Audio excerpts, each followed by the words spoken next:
Assalamualaikum warahmatullahi wabarakatuh. Perkenalkan, saya Arzala Citra dengan NIM 205710101. Baiklah, di sini saya akan menjelaskan materi tentang kurikulum yang ada di Amerika Serikat dan perbedaan kurikulum yang ada di Amerika dengan di Indonesia.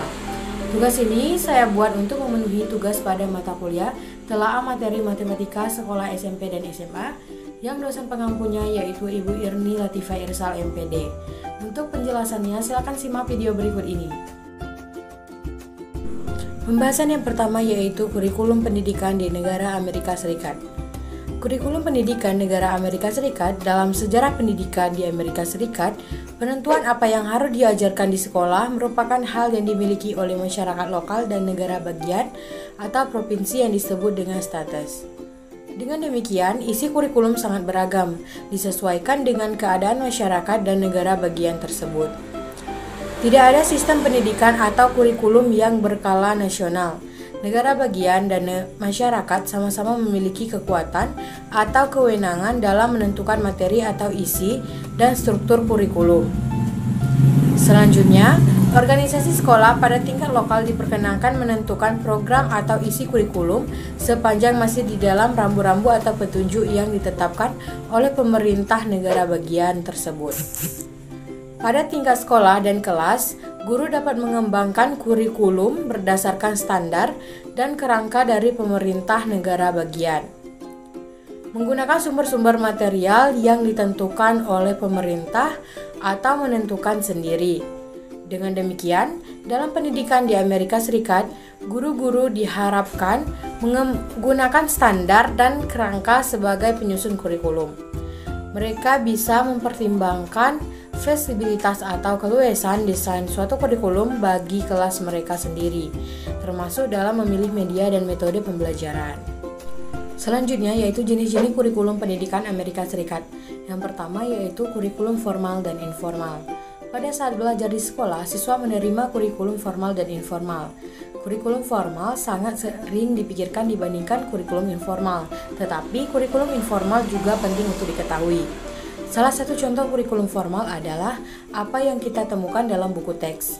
Sedangkan contoh kurikulum informal adalah apa yang diajarkan pada siswa tentang sopan santun.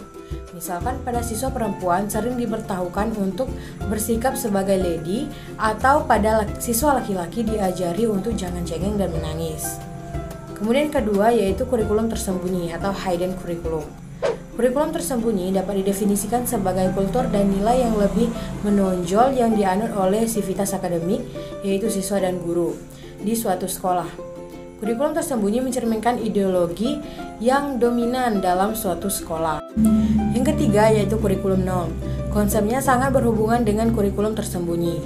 Kurikulum nol mengacu pada pelajaran yang diajarkan dengan tanpa sengaja. Kurikulum nol dikategorikan menjadi dua bagian. Yang pertama, proses kognitif dan materi pelajaran yang lebih ditekankan untuk diajarkan, baik yang ada dalam kurikulum formal maupun yang tidak. Contoh, untuk mengajar anak-anak TK menghafal abjad, apakah cara yang digunakan adalah menyuruh mereka menghafal di depan kelas atau guru mengulang-ulang di depan kelas. Kemudian yang keempat yaitu jarak fisik sebagai kurikulum. Beberapa pendidik berpendapat bahwa apa yang terjadi di sekolah adalah sebuah kurikulum.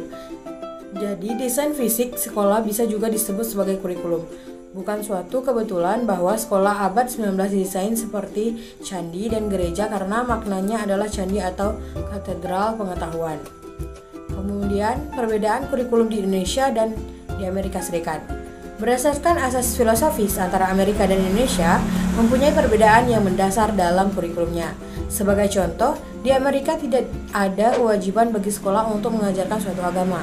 Bagi masyarakat Amerika, agama merupakan hak individu masing-masing, bukan urusan negara. Karenanya, tidak ada kewajiban bagi negara untuk menyelenggarakan pendidikan agama di sekolah-sekolah.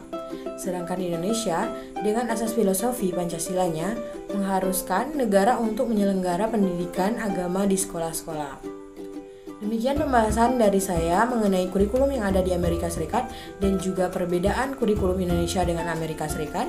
Semoga bermanfaat. Saya akhiri, wassalamualaikum warahmatullahi wabarakatuh.